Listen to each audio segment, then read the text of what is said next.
And then when I got to be about 10 years old, my stepbrother, he held me down as his best friend with me. What? And all of us. And I told my dad about that, and he told me he didn't rape you. He was just a whore like your mom. Oh, wow. Okay. Okay. That's fine. This is how generational trauma gets perpetuated.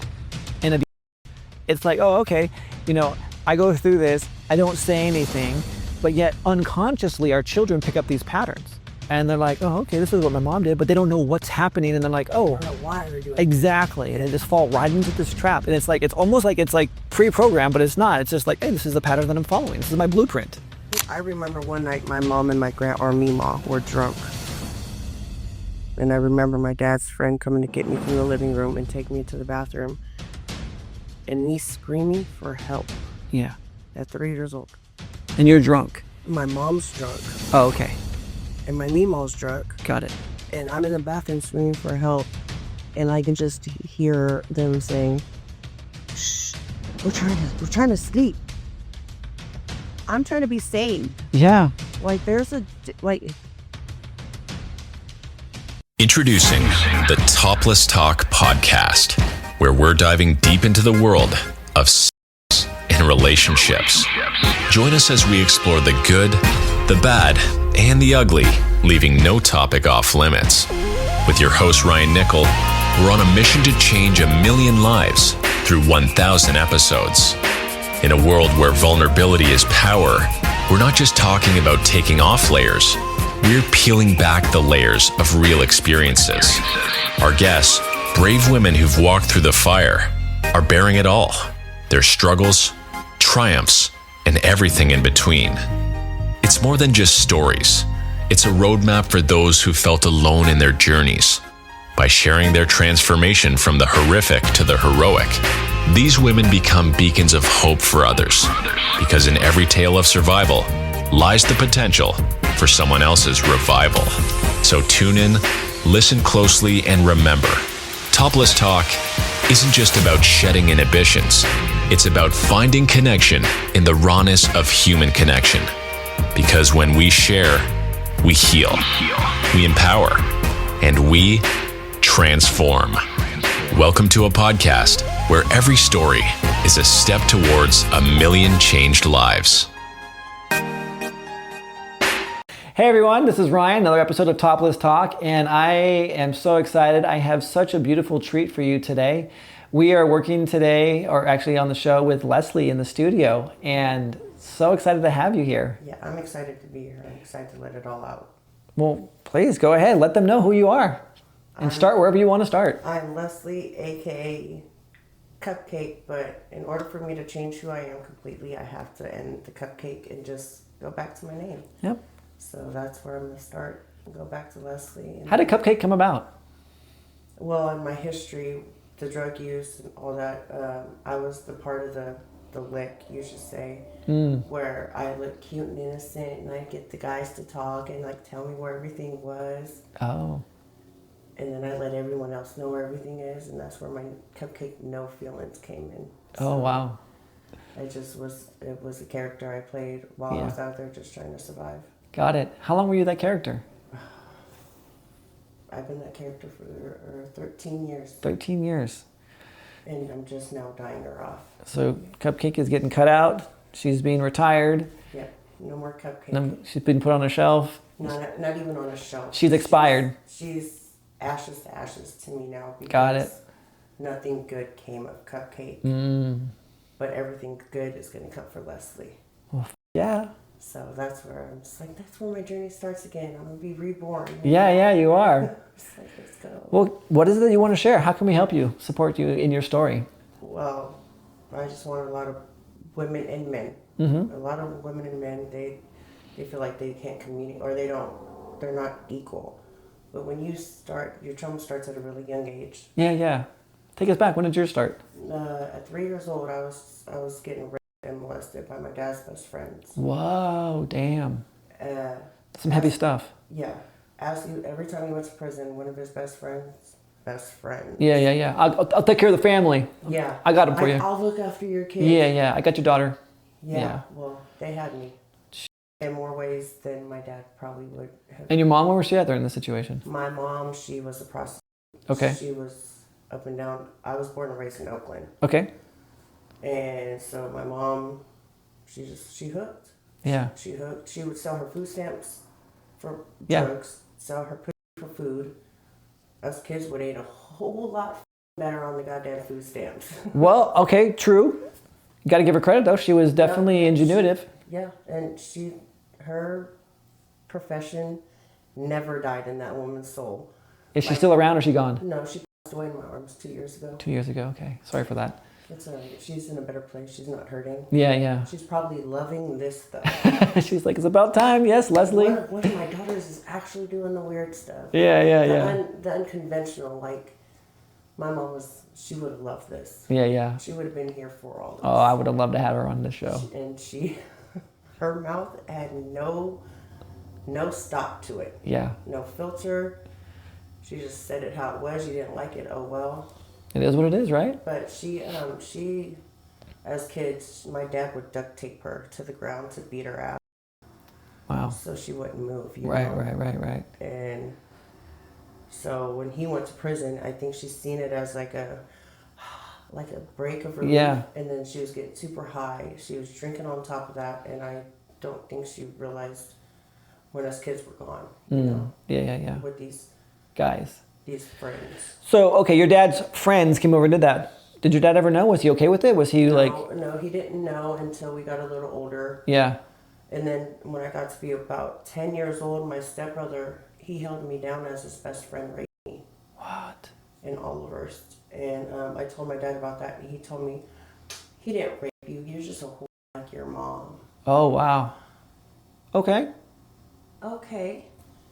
That's fine. So, if that's how you feel, then that's really sick of you in your head. No safety at home. No safety at home. No safety anywhere. How can a child cope in that environment? I couldn't.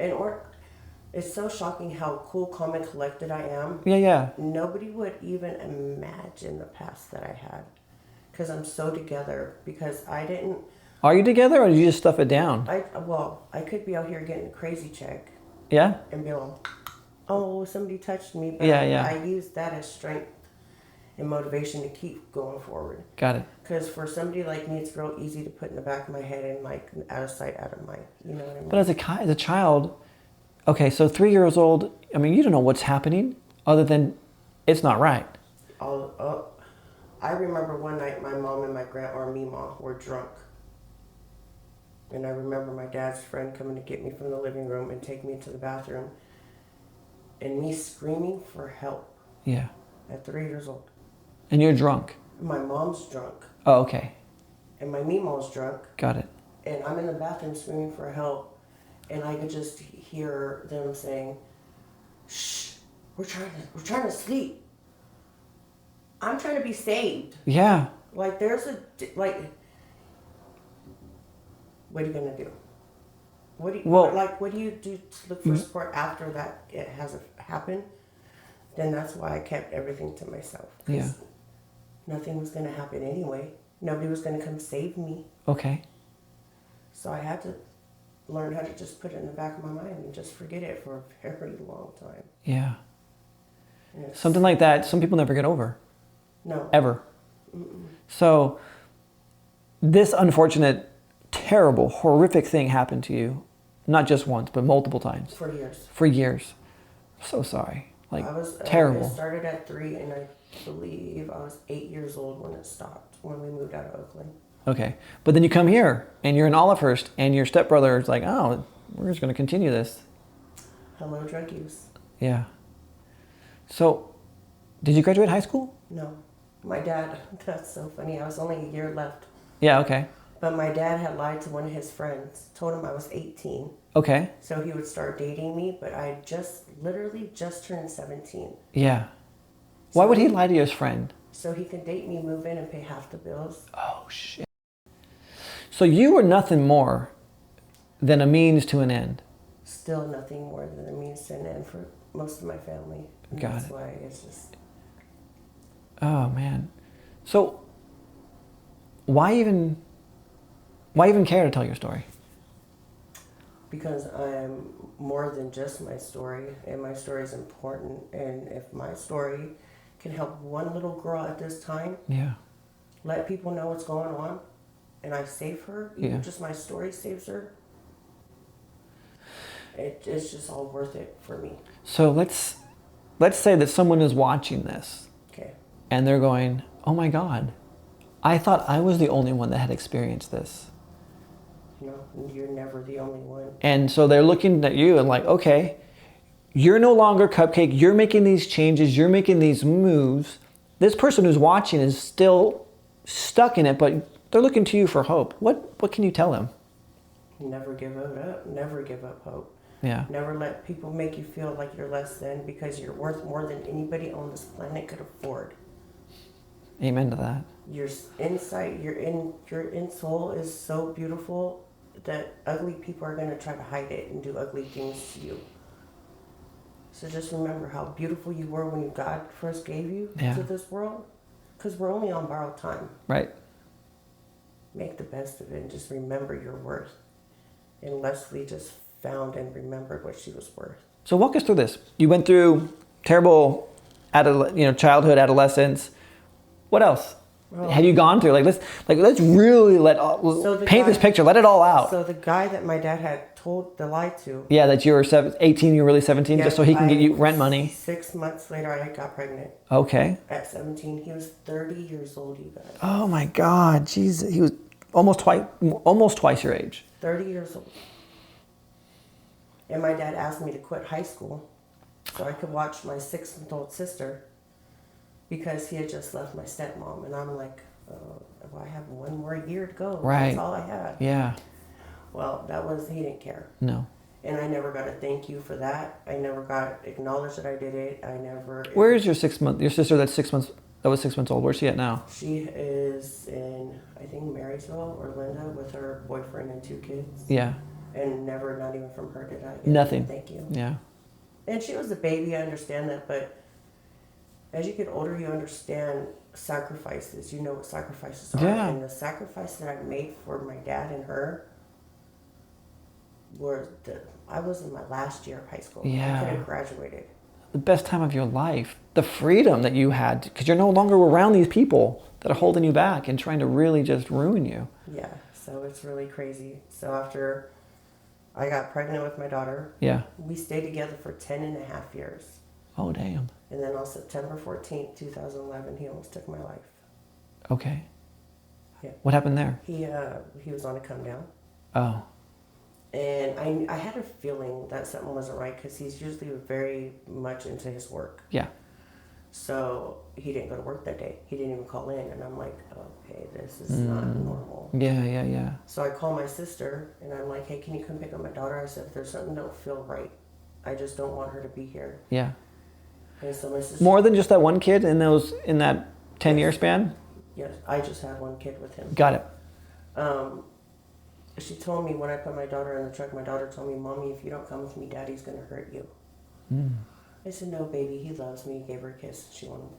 10 minutes later, here comes an ice chest full of ice and sodas, thrown across my face and into our big screen TV. We had a big, huge screen TV. Wow. And barely missed me. And then when he seen that he didn't hit me, he came back, choked me to the point where I passed out on my couch, all over myself. And then I came to, and then he was on my neck. There was a bat on my neck, and when he was holding it down, the other one was holding, his hand was holding the other side, and to try to close the window so I couldn't call for help. Yeah. And then when he got the window closed, he had grabbed me by my hair and dragged me into our bedroom, where I had to play games whether I lived or not for 4 hours. Games like? Like telling him, he asked me, what's the meaning of love? Or just stupid questions. Just questions that have so many answers. And you don't know, and you're already traumatized. You're already in flight mode, fear. Yeah. You're fighting for your life here. And if you say the wrong answer. Well, all my answers were wrong. Of course they were. I got hit in the head with the bat every time. No way. Do you have brain damage? I should. You see my next guy I picked? Yeah. But I didn't even go to the hospital that night. So how did you survive this? The last game, And gift that he gave to me was... Gift? That's what he said. It was a game and a gift. Oh, okay. What a nice guy. I had to give him my Klonopin because I was in Klonopin. Yeah. Go figure. One at a time while he's drinking liquor with it. And Klonopin and liquor together is a deadly combination. Right. So the game was that I got to kill him. And the gift was that he was going to die. Did he? Okay, so put that on my soul. Right, yeah. You're a dirty ass dog. Seriously. No, he didn't die. The crazy thing is being young and dumb. Thank God I'll never be that again. When the knife, I knew that he was... Oh, so now there's a knife involved? Yeah. Okay. Because, So the baseball bat across the throat and to the head wasn't enough? No. Then he even broke the handle off in the bedroom. The bat? No, the handle, so I couldn't just open the door handle, yeah. And he broke my phone. Okay. And so you're a prisoner. Yeah, so I'm handing him these pills behind me. And the knife's to your throat? Yes. Oh, shit. And as soon as I felt that knife just drop a little bit, I knew it was my time to go. Yeah. I had to run. Yeah. Because we had cops circling the house 3 times that night. How? Why? His ex, his first baby mama called and said something wasn't funny. Something was funny in my voice because we have a good relationship. Yeah. And then he had, I guess, called his daughter and said something about he was going to kill himself. Yep. But every time those cops came around the house, he says, now if you open your mouth and let them know you're in here, I'm going to make sure your brains are splattered all over your wall for your daughter to come home to and find by herself. Yeah. What an amazing person this was. So I shut the up. Yeah. So knife's on your throat, you feeling it. Yep. Tension let up. Yep. Where'd you run to? I took off into my car. But how? The door handle was broken. Oh. Where there's a will, there's a way. So I don't know how I did it. Maybe the grace of God or some kind of higher power. But when I grabbed that hole, I just pulled, and I got the out. And how I was able to find and that's when cell phones came with like batteries. You could. Yeah. How I was able to find all pieces to my cell phone right there before I left. Yeah. Miracle. Was amazing. Yeah. I wouldn't have been able. Do you believe in God? Or a higher power? Or there's a higher power. I'm not really religious. I'm more spiritual. Yeah. So there was something that was like... Something there, my guardian angel. They're saying, hey, guardian, whatever it was, they're saying, Leslie, this is not your time. No. So here, get this, let's go. And they're gathering all the pieces for you as you're walking out. They're like, here you go. That's what it kind of felt like. Yeah. I'm like, I just seen him throw this mother. Like, right. Oh, okay, thank you. Yeah, you're like, right, Steven. And when I got away, my dad, I'll say it first and foremost, called 911 just so he wouldn't die. Nothing wrong with that. So no, he is. Some people would be like, he is not. Kim, he should have died for all the shit he did, but you got to. I mean, it's my conscience that's going to. It's your conscience. Also, was he in his right mind? Was he on drugs? Doesn't matter. It didn't matter. It was just. I felt like if I let him die, I really killed somebody, and I wouldn't be able to sleep. I just want to pause real quick here in your story because what you're basically saying is like the humanity of who you are is like, yeah, stuff has happened to you. Actually, not even fucked up stuff has happened to you, but it hasn't changed who you are at your core. No. You're a good person. You're a good woman. I believe I am, yeah. No, you're demonstrating it. And the fact that like, did he deserve to die? Yeah. He did. And you're just like, no, I'm going to do this. Yeah, because it's not my call. It's not who you are. Yeah. I just want to, point that out that you have a good soul. Thank you. Yeah. Yeah, So you called 911, you saved him. Yeah, they came, they had to take him to the hospital with his stomach, and then he only did 6 months in jail. Only 6 months? For 5 felonies. What the man? Yuba County. I know, it sucks. You see some person like will run like a stop sign and they're getting like the whole book thrown at them, and then one guy like tries to kill his wife and they're like, no big deal. Yeah. Yeah. So, okay, so you're running. Your daughter, now where do you go? You can't go home, or did you go back, or what's up? I went to my sister's house. Okay. And that's... This one that was 6 months younger than you? No, this is... A different sister. No, me and my sister who I was taking care of were 16 years apart. Right. But this sister I'm talking about, we're 17 months apart. Okay. And she's the one who came and got my daughter. Gotcha. When I moved in with her, I let everything in that house go. Everything. Only thing memories, yeah. The only thing I grabbed were photos for my daughter. Okay. Furniture, clothes. the dogs. Yeah. I left everything because nothing in there screamed, "Oh, good memory, let's keep it." Yeah. You know? Nothing. Yeah. So I go and move in with my sister. Well, my sister's husband is a weirdo. Okay. He's seen the state of, like, if I heard two metals clink, I was in the corner like this. Like, Yeah, you got PTSD. You got all kinds of shit going on. He made sure he kept me in Percocets, Coke, Oh, all right. and drugs, and he started an affair with me. Oh, okay. So I had an affair with my sister's husband for a year. Okay. How was that? Well, when I came to, I felt like a piece of shit. Naturally. But who I was in that moment was not who I am. Okay. I had a lot of that. That's trauma first starting. Like, it just happened. You being taken advantage of sex, almost, I'm sorry to say it, but it's almost like second nature.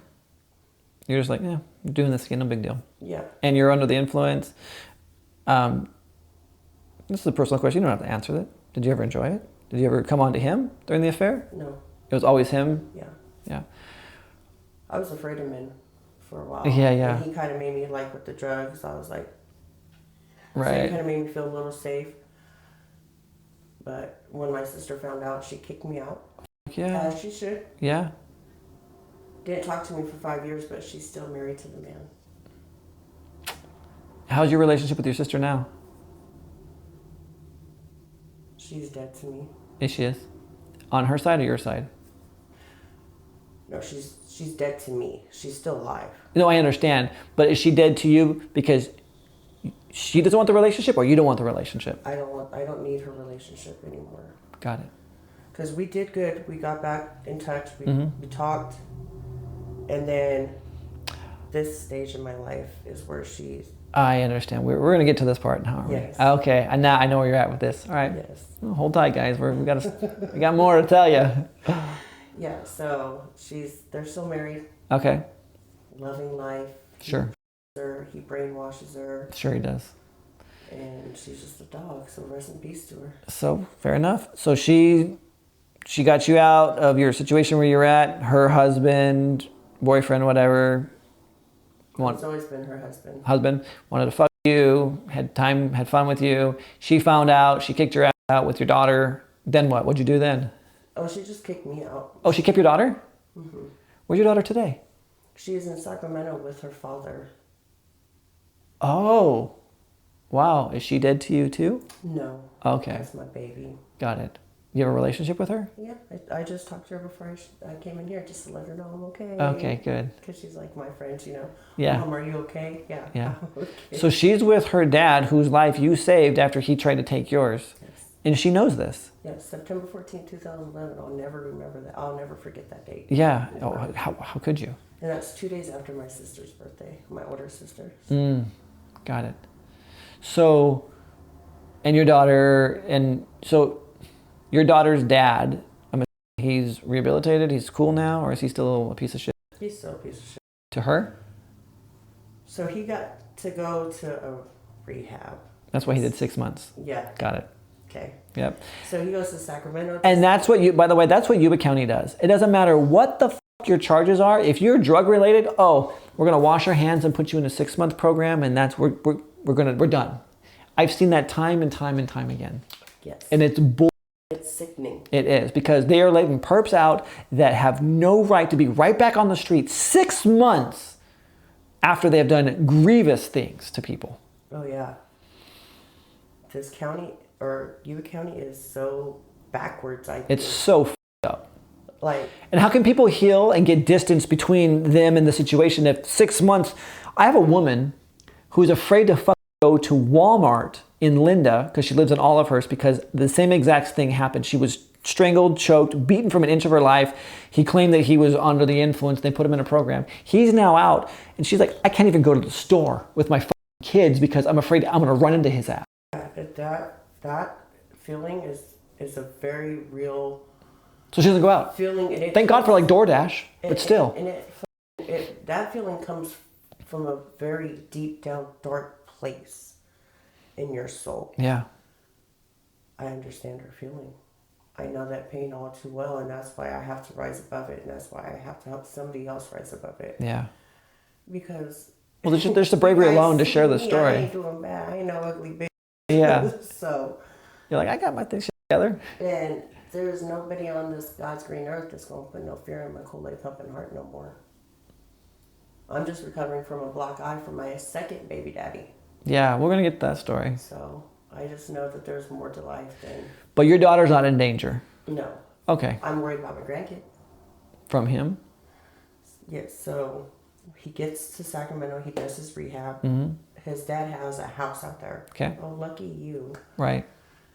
So he's been living in this house, he gets sober and clean. Well, one of his daughter's friends move in with him. Okay. He's well over 40 now. All right. She's 16. Has a relationship with her. The dad's friend? Daughter's friend? Daughter's friend and my ex-husband. Fuck. And then he's asked if his niece can come, who is 30 years old, to come and get clean because she was really bad. Yeah. When she knocked on his door, he had a baggie of dope and a bottle of vodka for her. Kept her, got her pregnant. The niece? Yes, had an abortion, and that's when he kicked her out. What the fuck? Hang on, though. What about this 16-year-old? Yeah, that was his oldest daughter's best friend. Again, it's a minor. Oh, and this is one thing I try to keep blocked out towards the end of our marriage. When we be f***ing and it was time for the money shot, it wasn't my name, he would say. Whose would it be? Our daughters. Are you serious? He's made me one time, made me watch him touch her. Made me watch him touch her. What the fuck? My daughter doesn't even know that. Why is she with him? I try to tell her she's not,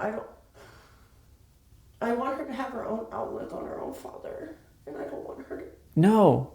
You are protecting this guy. That's like my deepest, darkest secret that I've held. You don't have to carry that. That's not your burden to carry.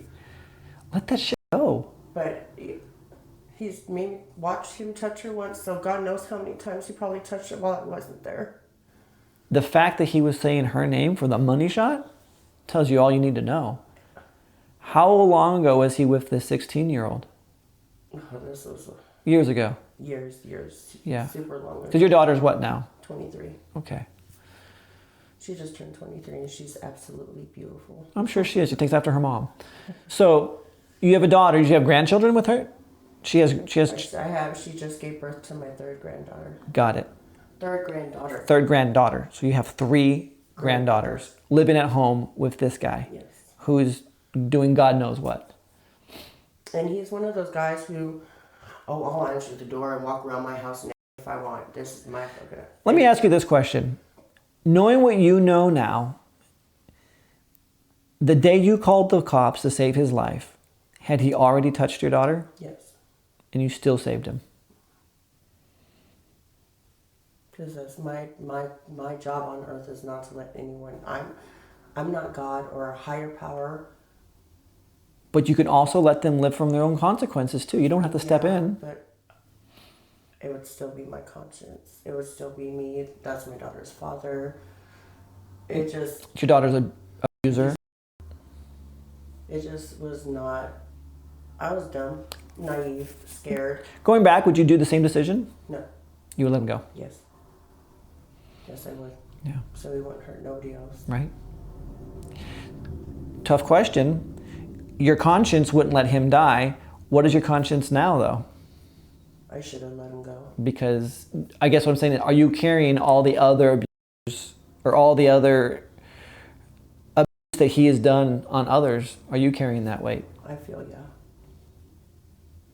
Maybe if I'd let him go, then she wouldn't have got hurt at 16. Or his niece wouldn't have ended up pregnant with his baby. Right.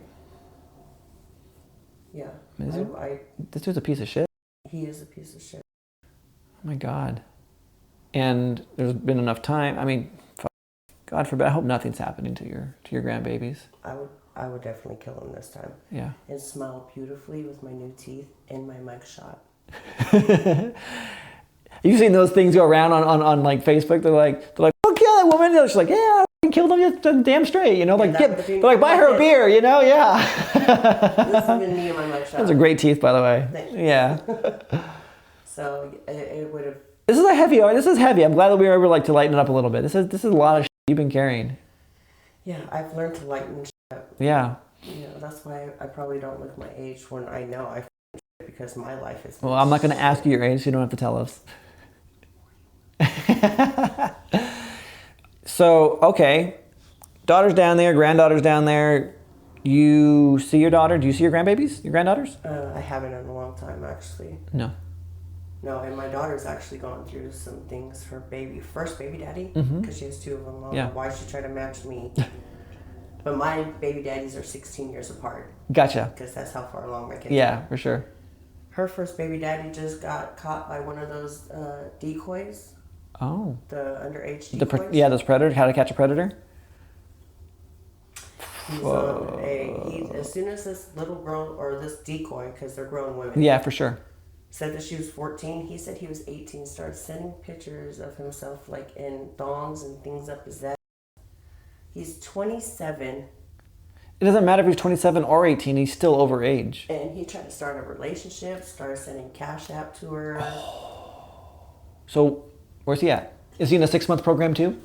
He's in jail still, actually, but they were trying to give him 2 years of prison time, which he should. Yeah. Let him go get all the things in his butt he wants in jail. Is this guy down in Sacramento or is he local? He's in Yuba County.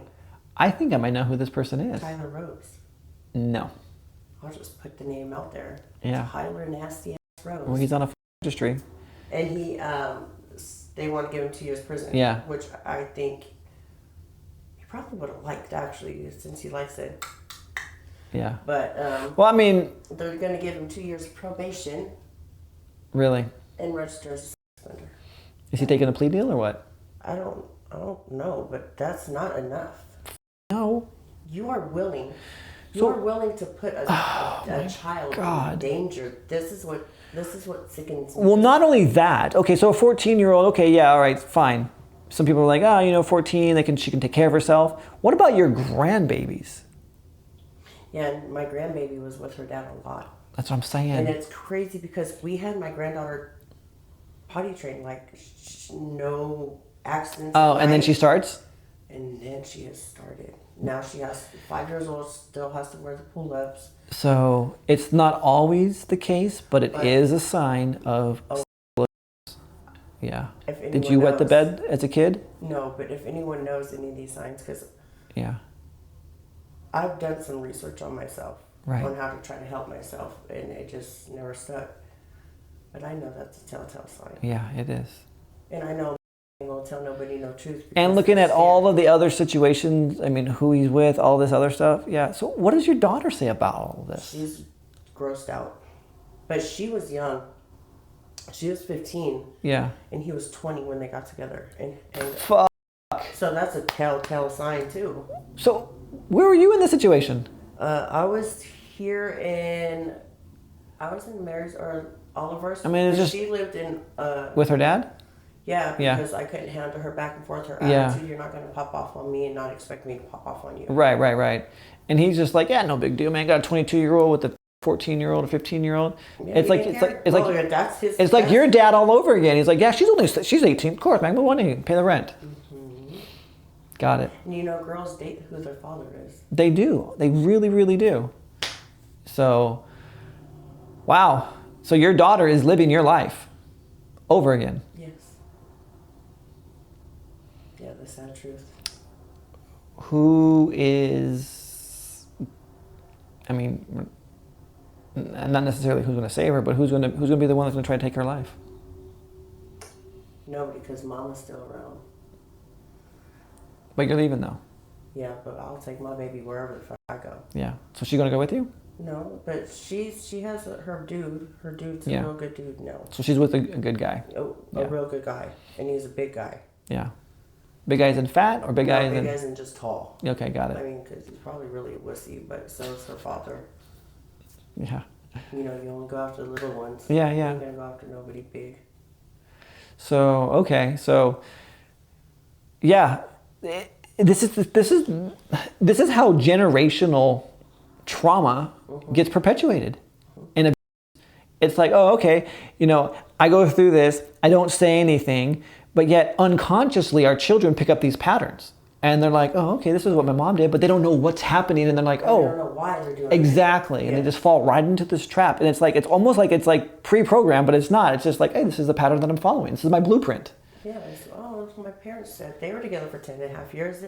They look fine, and I get it has to be okay. But now this is you, and you are breaking the pattern. Yeah. You're breaking this generational pattern of abuse and neglect and trauma.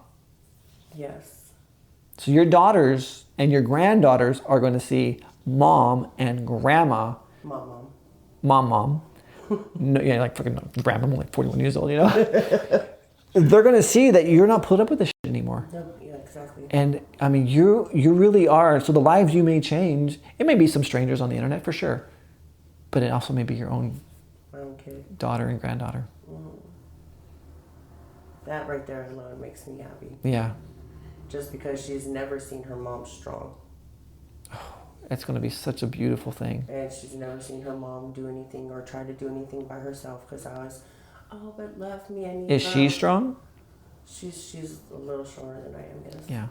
So she's going to see this and be encouraged to be even stronger. Yeah. That's beautiful. And she loves it already. She's like, Mom, I'm here for you. Yeah. I'm like, I know. You're So, not going to do what I'm doing, though, you sissy. what's that? Like, Come tell you her story? yeah, not even, they're like. She may not be ready. She's like a boob reader. Oh, yeah. It starts with I know a boob reader, and everyone's like, Get the out of here. You've met a pervert? Right? Yeah. I was like, no, I'll be honest. The first time he told me, I was like, oh, you found a loophole, motherfucker. Sure but did. Then I stepped forward into it, and it really is a life-changing experience if you go through it all. And now, a word from our sponsors. Hello, my name is Alice Lamana, and I was given an amazing food reading from Ryan last week, and it was the most amazing thing I've actually ever experienced. I have to be honest, I thought at first it was just kind of this scam that was unique that this guy was running to be able to just see lots of on the internet. But it turned out to be actually pretty intuitive and accurate. He was able to pick up on things that I've known about myself, but that I haven't voiced out loud to anybody.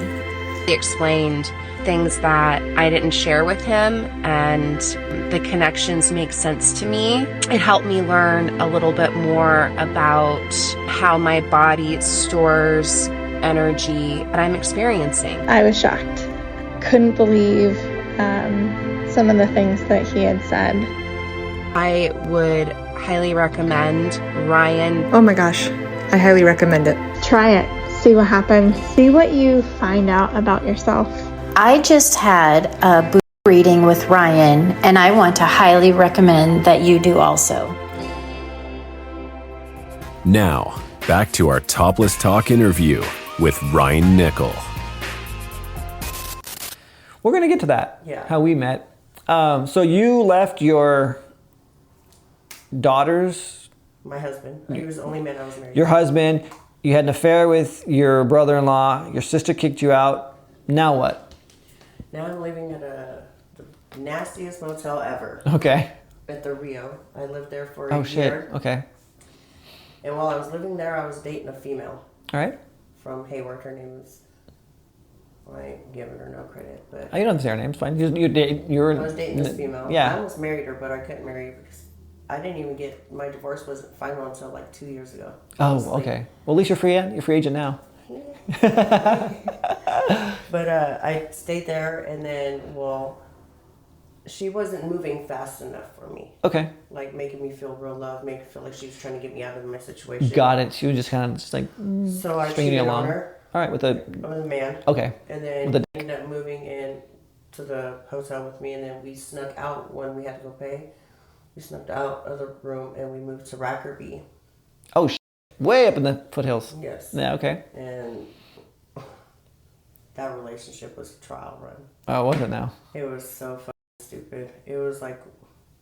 You're in the middle of BFE, man. Well, I guess it wasn't a waste of time because he did get me out of the hotel. Okay. Then, But you're isolated. There's nothing out there. no, Yeah. there wasn't. And I had no car. Yeah. You're a prisoner. And we had to eat my daughter's pet chicken because we didn't have food in the house one time. Yeah, that's a fucked up situation. The more my story I keep telling, the more I just have to tell myself, you are a beautiful person for coming out, overcoming all this. Yeah. When you say it out loud, it really does sound crazy. You're like, what the fuck? So you're in Rackerby eating your daughter's chicken. Now, then what? Then I was still homeless when I came back out here. Okay. I went and stayed with my brother for a little bit in Marysville, and that's when I ran into my second baby daddy. Alrighty. Oh, so sweet. He's one of those guys. He's just like, he reminds me a lot of my ex-husband. Okay. Except for like the chomo shit. Got it. But his attitude towards women, the way he talked to me. Same story, different character. Yes. Got it. And but for me, it felt different with him a little bit, maybe because when I was on the streets, I'd ask my mom, my dad, my sisters if I could come eat, shower, sleep, change my clothes maybe. And all my family members slammed the door in my face. Everyone said no. And no matter what I was doing, where I was, where he was, what he was doing, I just called my second baby daddy and like, hey, can I come take a shower or something? Yeah. So I kind of started off as a booty call and ended up a baby mama. Was it a whoops? It was a whoops. Or were you like, well, this guy's actually like showing up for me. I'm going to trap him. Well, no, we were together for 5 years before I got pregnant. Got it. Okay. Yeah. So, and then I got pregnant and he put hands on me while I was pregnant. He slapped me. Yeah, I don't care if it was with the coloring book. You're not going to slap me in my face because I'm not answering you fast enough. Okay. That's not going to happen. Right. But I let it happen. So my talk never matched my walk until now. So you got a kid with him, you're with him, and he is just another abuse. Yeah. But no chomo stuff. No chomo stuff, but he is. Thank God. He's beaten my ass with a shelf. He's kicked me in my shin. I had a whole hole in my shin from kicking me with steel-toe boots on, and that's when I broke a wine bottle over his head. So you learned to fight back. Excuse me. It was a cupcake vineyard wine bottle. How do I not hit him in the head with a cupcake vineyard wine bottle? I'm like, it took 2 times for it to shatter. Awesome. And then blood started leaking. He started running. Yeah. Well, I bet you are running, motherfucker. Because you can't keep putting your hands. So you fought back. Good for you. Yes. I fought back every time since. Every time. So what's going on now that you're like, okay, I got to change situations? Well, he knew I was an addict. Okay. Before he got with me. What was your drug of choice? Meth, got it. And he knew I was an addict before he got with me. And you're not going to just change somebody overnight, you know? Yeah. And make them feel like, oh, this person loves me. I'm going to stop doing this, that, and this. I'm just going to be just so comfortable. No. Yeah. It's a You're process. not going to do that. Yeah. To anybody. Some people do that. Some people do go cold turkey, but that's not the norm. That's the exception, not the rule. We're being realistic, Ryan. Yeah, no, for sure. It's not, you can't, especially, I was slamming it. Yeah, okay, so you weren't even smoking it, you were slamming that shit. Yeah. Like 9-10 times a day. Damn. Slamming it. Yeah. So good luck trying to get it to go away overnight. Yeah. Did you ever like wean yourself off with like methadone or anything like that? No. I just weaned myself off cold turkey. I got clean when I got... Cold turkey, huh? I thought no one does that. Well, when I got pregnant, I quit. Oh, you had to. Yeah. See, there are situations where life circumstances, whatever it is, like, you know, near-death experiences, getting pregnant, something that matters more to you than slamming it. You're like, we're done. Yeah, but it's so sad because you see a lot of mothers who not. It's true. The hospital here, I have friends that work at the hospital, and it is very sad how many pregnant mothers come in just fucking high as a kite. And not caring. And they're like, I'm gonna leave and I'm gonna do it again. Yeah. Yeah, and then I breastfed my son for 2 years, so I'm not, so I stayed clean for years after he was born. That's really good. That is really a hard thing to do. Yeah. Have you ever given yourself credit for that? I never give myself credit for anything. Well, why don't you... I just feel like I do it because that's what I'm supposed to or I have to. Well, we can start today. I did that. Yeah, you did. How does that feel? It feels good until it didn't anymore, and then I went and got high again. Yeah, well, that's okay, but you did stop. I did, for him. And you can own that. I did, because that wanted boob for way too long. Can you blame him? Look at those things. He's like, Bob, Mom, Bob. At 2 years old, I said, okay. At your 2-year-old birthday, this last time. Yeah, we're done, yeah. So this has been putting hands on you one too many times? Yeah, and so this last time, there had been an incident where he kicked me out of the house again, and I was given this car in October. Okay. Mind you. So 2 months ago, 3 months ago. So I get pulled over in this car, and it has no license plates on it. On December 16th, they let me go. I get pulled over on December 18th, they let me go. Well, the morning of December 19th, and it's even in my report, the car had not been reported stolen yet. What do you mean by yet? Well, it hadn't been reported stolen. I guess I stole it and just noticed it was gone. I don't know how that works because I have the original bill of sale. Yeah. But they picked me up on grand theft auto charges and possession of controlled substance because I was selling meth to try to get the car payment so I could put the car in my name. Got it. You know what I mean? Yeah. And I had a little less than a quarter ounce of dope on me. So, are you going to be able to go to a program for 6 months? I'm going to be able to go to a program for as long as I need to. But I'm just saying, are they going to give you that deal? They give every other motherfucker there, like, 6 months here, 6 months here, and then you, I'm sorry, we're going to give you fucking 3 years. They are trying to give me 3 years. That's what I'm saying, yeah. In prison, my first offense, I've never been in jail before until then. And then they're like, I'm sorry, the 6 month program doesn't work for you, bitch. Almost kill somebody, then I'll come back. Maybe Yeah. Yeah, why don't you beat the shit out of somebody, make them almost die, then we'll give you 6 months. Yeah. Yeah, that's fucked up. That's crazy, huh? Isn't it? Yeah. And I have the bill of sale, so that grant. So it's not going to stick it's anyway. Not gonna stick. Yeah. The only thing they can't stick me But the on- meth charges. Yeah, and I've gone and piss test for them since then. Okay. Past flying colors, because I'm not a weak bitch. Yeah. Plus, I don't want people in my life that I don't want in my life, like POs, public defenders, Yeah. ex-husbands, ex-boyfriends. So the faster I get this P shit. So you got picked up the 19th, then what? I stayed my very first weekend in jail. Yeah. And it was so crazy going. So I heard from your sister-in-law that you were in jail because I was over there doing some stuff with the house and she was interested in one of our properties, which is how I met you, was at one of her other properties. Yes. We'll get to this story. But she told me you were in jail and I'm like, holy shit, I was going to come visit you, but it was Christmas weekend and they didn't have visitation out until afterwards. And then she told me you were out. So I'm like, oh, okay. Yeah, they OR'd me on Monday. Got it. All right. And then my baby daddy, my son's father, comes and picks me up and goes, well, what do you want to eat? I know you're hungry because jail food is shit. I was wondering, what do they serve? You don't even know? You didn't eat? No, I think it's mystery meat, beaver tail. I don't know. All right, well, what a nice guy. He takes you out the food to go eat somewhere. So I'm like, oh, okay. That's how I know I could tell that he still cares. Yeah. Well, they're at the house for 2 days. And then the second day, I'm on the phone with my daughter. Because me and my daughter FaceTime every morning. Nice.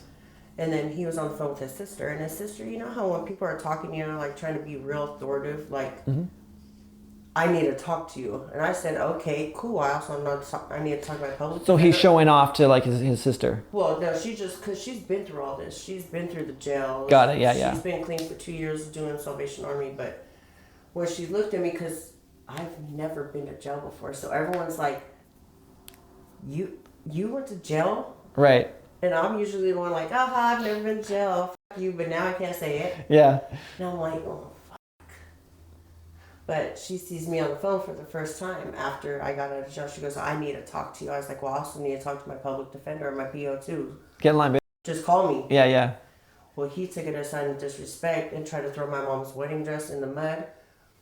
And I've already found prior my dad's ashes in the garbage, my sister's ashes in the garbage. Oh, wow. So there's no respect there, and I can see that. Yeah. I can really see it now, because you're throwing away my deceased relatives who have nothing to do with our fight. What the fuck? So as he's trying to throw more of my clothes outside, I like shove my clothes back in. And he's like, fuck you. I'm like, okay. So I pick up my phone and try to call somebody. And I'm all of 5'4.9". I'm not tall at all. I'm fun size. Okay? Yeah. And this is 6'2". Okay.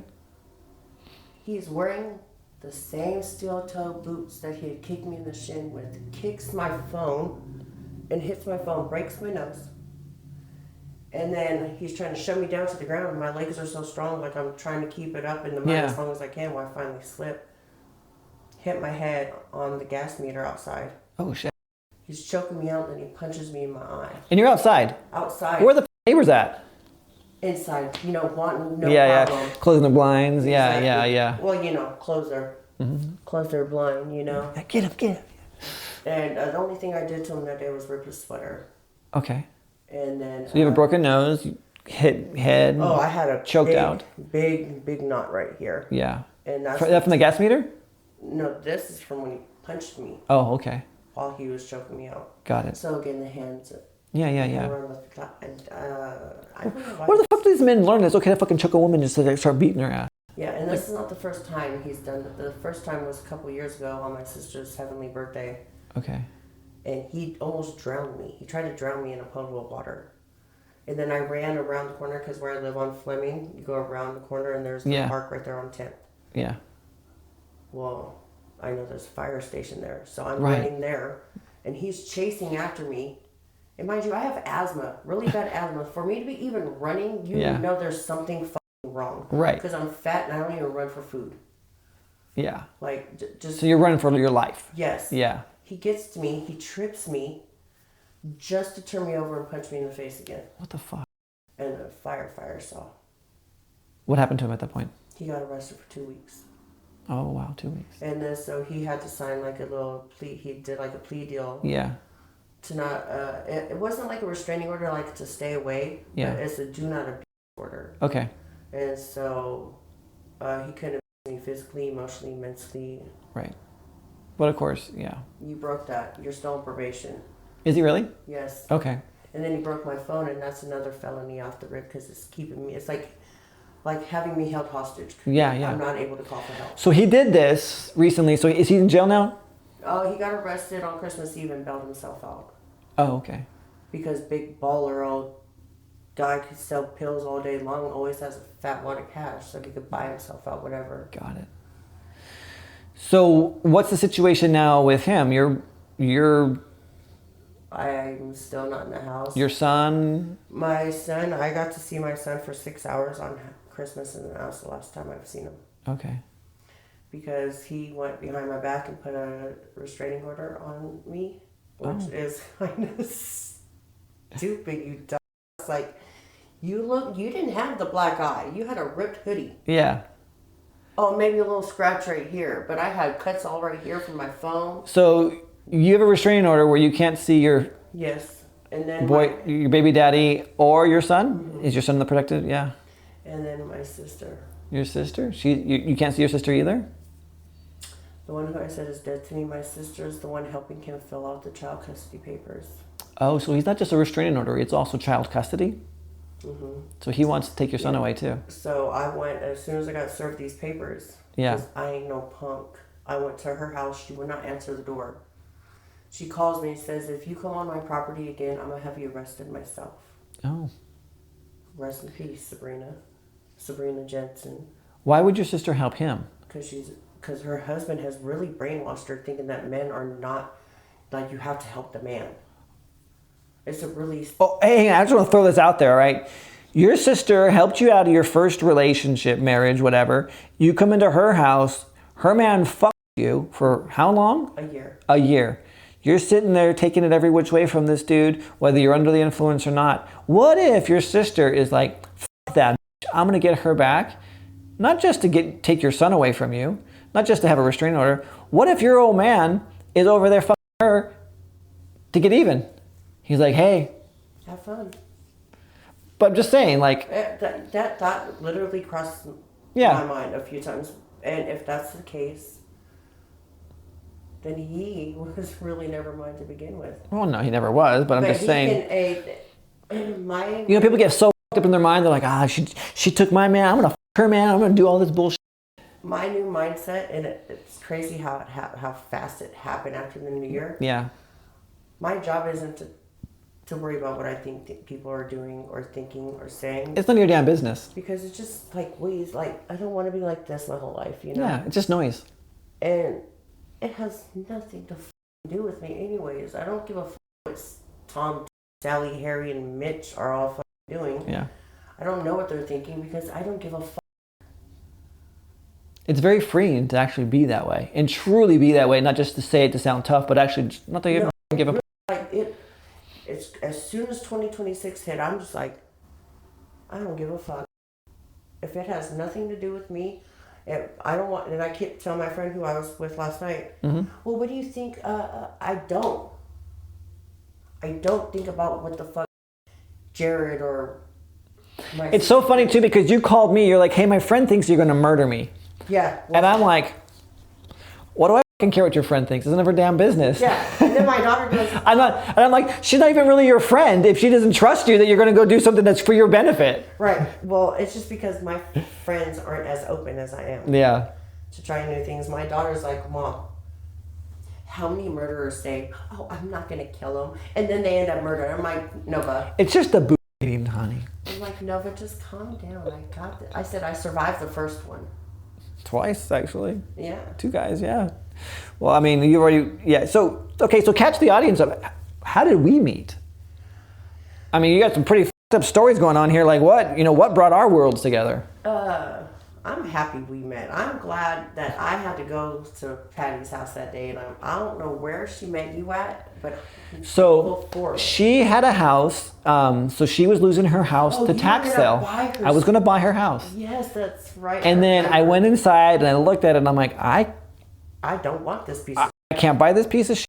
I have no desire for this property, and the price that she's touting around, I ain't touching that with a 20-foot pole. Whoever bought that property, God bless them, but the price that they paid for that, they were... The ones that already own. I mean, they must have been slamming. They must have been buying dope from somebody because I don't know what. She only got $20,000 of that. True, she only got $20,000, but they bought it for $60,000 to $70,000 more than what it was worth in the condition that it was worth. Yeah, that's crazy, but... So anyway, that's why I was there, because I was looking at the house that day. And then you were bringing her a rental agreement. The day I met you, you were bringing her. Oh, I had another property for her to rent. That's right. Yep. And so here you are. I'm like, who the hell is this white guy just walking up? Because I'm used to all the Mexicans and. Yeah. And she goes, oh, I might be renting a house from him. I'm like, oh yeah, really? She goes, well, what do you think he does? I was like, sells houses. That's what I'm getting at, you know. She goes, no, he's a breeder. I said, what did... Yeah, come again? Yeah. What did you say? He was a what? She goes, palm reading, but for you. I'm like... And that's when I looked at you and I was like, oh, you found a loophole. That's right. You remember... Let's go in the bathroom, though. do you remember what I told her? I looked at her, I'm like, bitch, you didn't even have a breed. How do you even know this is what I do? Yeah, well, I said, I'm here for it. Let's go. That's right. So we went into the bathroom. You're like, show me what's up. Yeah. And then you told me that my nails were disassociated with my clit. I did. And I said, oh, they're strangers. I love that for them. And then when I gave you your reading, it was on point. You were like, what the It was holy shit. Like the boundaries, the everything. Everything. I saw so clearly all these things. You even got a little bit of teary-eyed. Yeah, because it's just crazy. Because people who have been in my life my whole life didn't know me as well as you did in that moment. Yeah, and I felt it too. And that was wild to me. That was different. I felt it was for the very first time you actually felt seen. Heard. Mm-hmm. And all of a sudden, you had this look of like incredulity. You're just like, hey, this would be kind of fun next year. Like, what's up? Like, I got nothing going on in my life right now. And then you're like, what the Yeah. Who the hell are you? What is this? Yeah, I think I had a tear in my eye and I didn't even speak a word. You didn't. You just were to let me know, and I'm like. And then we walked out, and that was it. And we've been friends ever since. That's right. Did I give you a copy of my book then? No. I had to. You made. Oh, I remember. That's right. You made me wait. That's right. And this book right here is the very first book I have read from cover to cover in 15 years. Show it to them. Read it. Buy it. Own it. It's worth it. And that's how I know so much about you. Like, people are like, oh, I'm like, hold on. Just because I say what he does it sounds like a joke. This man really went through lengths, regardless of the kind of research he had to do or what type it was or what. I said he went to schools to understand this shit. Yeah. He wasn't born in a life. I said he's been married once, and he knew that that's not the situation he needed to be in, and he knew that religion wasn't for him. I said, and that's the biggest step he's made. All this other shit, I think it just comes natural for him. I said, but don't dog him because you really know your shit, Brian. Thank you, I do. You really, like... And I cannot take credit for it. I have gone to school, I have studied some of this stuff, and then some of it was just a gift from the universe saying, hey, if you want to bless these women's lives, let us give you some more gifts to do it. Take all the credit for it. What are you talking about? Because it was your footwork that got you to those schools. It was your footwork that went to those retreats, those resorts, those little campouts. It was your feet doing that. Yeah. So you've got to... And my money. I mean, I spent over 6 figures on my education. Then you give yourself all credit. I do. You just had good teachers, but it was all your footwork. But the book reading thing, that just came purely from my own imagination, and I knew it was a loophole. And like God saying, if you're going to do this, here is how this works. And I'm like, holy shit. Yes. You got to be kidding me. Because what happened was on Topless Talk, on this show, we had a segment of, I would be like, I'd be playful. Like, I can tell your personality from your tits because we're going to see them anyway. So might as well just show them and I'll tell you who you are. And so many women were like, oh my God, you have a tuition. Like, you're really on point here. And I remember that this is your family and your friendship group. This is your intimacy and your relationship group. And I remember that fully. Now, if you probably read them. I will today after the show. They probably are going to enlighten you about how much better I am. Oh, I'm sure they would. So how did we get together as far as, doing the work that I do? Do you... I'm trying to remember this because I remember I gave you the reading and then I left. I didn't buy Patty's house. I'm out. Yeah, and then I hit you up because... Got it. We were talking about the book and you said, you write me a review, I'll show you what I do. Oh, that's right. And if you could go back on your little Amazon, I'm the very first You are, that's right. You really are. I remember this now. Yes. Yeah. I don't forget this. No, this is life-changing moments for me that I can't forget. So I read your book. You read my book? Review. And then I gifted you a session. Yeah. Well, like 3 sessions. Has it really been 3? Because we talked the first time. That's right. And then you realigned my chakra. Yeah. And then, oh no, maybe 2. I think it was only 2. Yeah, and then I got the yoni massage. I like...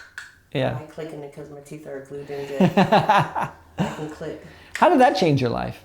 My smile? No. Oh, the yoni? Yeah, the sessions. Man, I didn't have to worry about carpal tunnel. Like, I got somebody else to do this for me. I'll just sit here and relax. Yeah. I don't have to worry about shit. My hands are going to be stuck like this tomorrow. Yeah. It was amazing. Actually, I thought it was very... I don't know, like you're very in tune with whosever body you're working with because you knew that first session, me laying on my back was not going to do it for me. Right. And then you had me flip over and I was like, please don't stick nothing in my butt. Don't worry, we don't. Not unless I asked him for it. No, I'm just kidding. But you knew, you just knew there was something more in me, and then that's when you come around and put your hand. It's not like you're trying to kill me, but like that kink, Mm-hmm. And that's when I released my trauma. Let so much go. And now, a word from our sponsors. There's been a lot of trauma in my marriage, in my experience, and in my husband's past. I was seeking healing in whatever capacity I was able to encounter it. I came across Ryan, and we decided to go forward and planned for a session. Then we met at for Ed's office for a counseling for a session, which began with counseling. And the counseling component itself was pretty impressive. It was very thorough with seeing me, and really, I felt very seen in my whole experience. So he could see what direction I was ready to move in and from what perspective I was coming from. It felt like a very unexpected healing experience that I embraced. It came to me, and it was an opportunity for me to exercise my adult consent in a safe place. I feel grounded in my healing journey, and I look forward to continuing that journey and of healing and growth. I have a lot of gratitude for Ryan and the work that he's done for me. Now, back to our Topless Talk interview with Ryan Nickel. So the reason that has to happen in that way with some of the more like challenging, I don't want to say cases or situations, but what happens is the body has so much stored up into it, but we're so in our head. We're like, I'm not going to let this do anything to me. I'm in charge here. I'm in control. And so what happens is when I recognize that that's the pattern that's happening, you're in your head and not in your body, I have to flip you. And it's a distraction. So I distract you with the hand because you're like, oh fuck, and then your body releases naturally. How soon? It was instantaneous. As soon as you grabbed me by the neck, I was like, ugh. It just flowed out, and you're like, whoop, there's some trauma. I was like, there we go. These yoni tears are happening here. And that is something that I discovered through many trial and errors. I'm like, damn it, some of these women it's very difficult for them. And I'm not gonna traumatize them. I'm not gonna force anything on it. Well, I think it's because for us women, we are normally, when it comes to the bedroom, we are normally like, hey, this is mine. Let me just tell you what I want. And so for us, we're normally like in the bed like that when there's like a speculum come in. So it's kind of different. But when you're just, doing your it shit. Sets it off like little different like click in your brain, like, oh, is this? Well, what happened is you instantly go to your body. You're like, whoa, what's going on? You're in your body, and at that point, your body can finally let go because the control from the brain has been released, and your body finally is saying, thank you. We can let this stuff go. I'm trying to find a pressure point, so when this happens again, I could just be like, oh, don't worry. I have other tools and techniques. That's just the first one. So the very first session that you go through, that's the breakthrough, that's the release. The second session is like, okay, now we know the body is storing stuff. Now there's a whole nother level to it that you can get. Because what happens is, it's the breakthrough, and then the follow-through session is the walkthrough. It's like, the door's been cracked. Now I want you to walk through it. Let me show you how this goes. And we release so much more from the body. And I do believe that a second session is really, like, once you pass that threshold of, like, oh, this is a man who's just, like, in the lamest terms, giving me a happy ending. Yeah. But it's really not. It's giving me a new beginning. It's exactly what it is. And it's not performative either. Cause it's not. If you stick with that, I think a lot of women get stuck. So I think that a second session of a different type of way, I think that's very important for a woman. It is. To feel comfortable enough with herself to be like, okay, well, he's not just really being a pervert. He really wants to help. No, exactly right. And there is no perversion about it. So what happens is the body holds on to trauma, and the way that it releases it is multifaceted. Is only one of the ways. Ladies, he is absolutely great with his hands.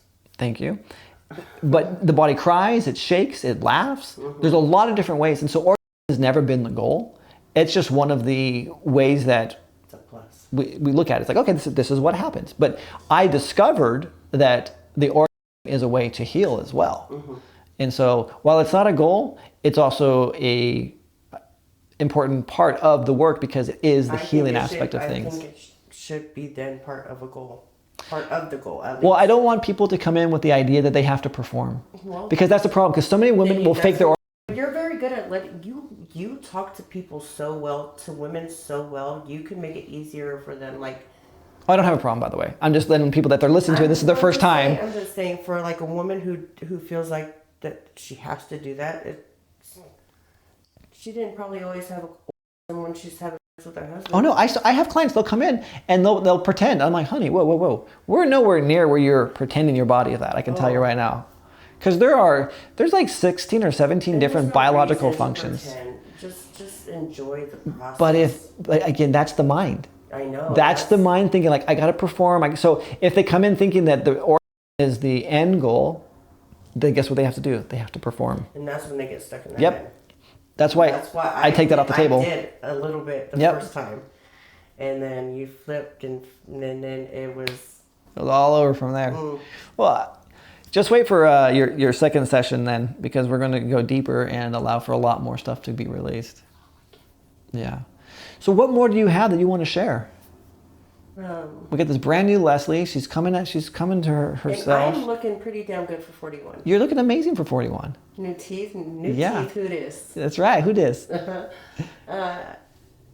I just want people to be aware. Yeah. And not be scared to talk to somebody. And again, what do you want them to be aware of? What do you want them to do? If this was your daughter you're talking to, and it might be someday. That's scary and not fair, but I like it.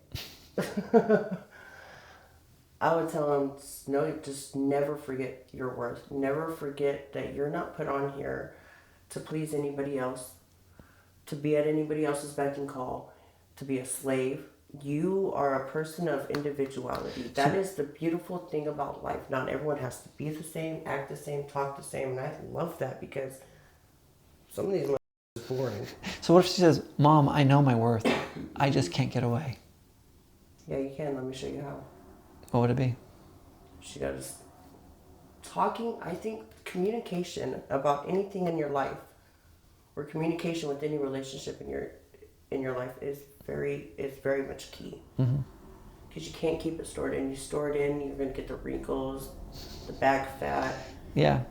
And it's not worth it. You're worth so much more. I want people to just live life light. Yeah. Because you can't take... Nobody gets out of this game alive anyways.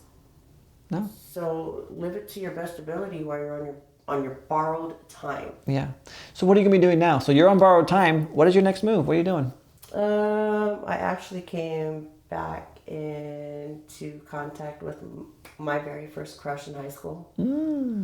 She is very beautiful. And where's she at? Modesto. Okay. So I'm probably going to Modesto for a little bit. Hell yeah. I hope it all works out for you. She said, Mama, come home. Wow. So she feels the same way? Yeah. Well, we were supposed to meet on prom night. Okay. I took my best friend. Me and her were supposed to meet up and then ditch everyone else. So you crushed on her but never did anything with her? No. This entire time you've been carrying this crush? Yes. What? And what's she been doing? Blue lips? Let me tell you what. Blue balls. Oh man. I'm like, ugh. Got blue lips for her, huh? Yeah, she has two baby daddies. One of them is out of the picture. The other one passed away. All right. And I guess he did her dirty. She just found out that in his phone, like, he was cheating. Shit. Like, you are a low life mother. Wow. You gotta pay for some pussy. Seriously. That's all I'm saying. Yeah, you got no game, no nothing. Yeah. No, you ain't got Monopoly, Uno, nothing. No game at all. You can't even leave the board games at the store because you ain't gonna know how to play them. Wow. So she's always had a thing for me too, though. The very first thing she's ever said to me, this is wild that I remember this far. Yeah. She had this Winnie the Pooh. She's gonna probably love that I'm talking about it right now. She had this Winnie the Pooh sweater on, and Winnie the Pooh was really soft, and we had first class together, which was sex ed. What the? Yes. You actually had a whole class that was ed, like a whole semester? Yeah, a whole class just sex ed. What the fuck? In Modesto, and so she's like, "Oh, you could feel him. He's soft." And her tits were like here. I'm like, "Oh." Oh God, yeah. Let me just keep petting. Say no more. And the teacher's like, "That's enough." Please, let me just keep You're like going. under the shirt, yeah. But she said we talked for a good minute this morning, actually. Yeah. Well, I'm happy for you. So I'm gonna go get. Yeah. Mama gonna get some. Yeah. She said, "When are you gonna come home, Mama?" I'm like, "Oh, right now." What are you doing tonight? Well, that's beautiful. Well, this has been this started off really, really heavy. It did. And it's we got through it. It's light, and things are looking up for you. Yeah. Like you have a positive mindset. You're going places. How long have we known each other? A year? Not even that long. Well, yeah, because I just got these done in January. And she lost the house. She sold the house in February of last year. So yeah. So a year. Yeah, a year. And tell me I'm a little brighter, lighter today. Oh, 100%. From when the first time you met me. Definitely. Yeah. I'm clean 14 days. Congratulations on that. Let me just throw that out there so I That's have accountability really to good. myself. Yes. So 14 days clean. When we worked together last time, were you still using? Yes. Were you high the day we met? Yeah, that's what I went over to Patty's house for. Does Patty use? She used to. I don't care if she does, I'm just... Well, I ain't seen, well, maybe because I'm clean now, but I ain't seen her use in a Yeah, while. yeah. I mean, just because she's renting one of our properties, but anyway. Oh, I know. Yeah. No, not the day I gave you the boot reading. The day we did your yoni massage, your work. No, I don't think I got high yet. Well, you were still maybe on the come down? Probably on the come down. The reason I ask that is because this work, as good as it was, ain't nothing. Compared to what it's about to be while I'm sober. Oh my God. Well, I'm here clean because 14 days. this takes you internal in ways that it gets blocked when you're under the influence. Well, I'm like a brand new canvas. That's right, yeah. So fantastic. Any parting words you want to leave with those that are listening to your story that are secretly cheering you on? Just remember who you are, and if you want to know me, you'll find me, and I'll talk. Oh yeah, I'll put your socials out there and your story, your journey, and everything. Yeah, I love that. We may even have a follow-up. I would love that. Yeah. And then I have somebody else who wants to be a guest, but I don't think. Who knows? Whenever that happens, that happens. Yep, I just knew that my story was too important to be shared. Your story is too important to be shared. To be shared with someone else, but it's important to be shared with the world, but not shared the stage. Yeah, we're not sharing the stage. Well, it's that time. We're going to go ahead and wrap it up, and we're going to get your boots on our wall of boots. Yeah. So, fantastic. Thanks again. Thanks for checking out this episode of Topless Talk. Be sure to subscribe wherever you heard this podcast so you never miss a future episode. For more information or to connect with Ryan, check him out on Instagram at ToplessTalk. Thanks again for tuning in, and we'll see you next time.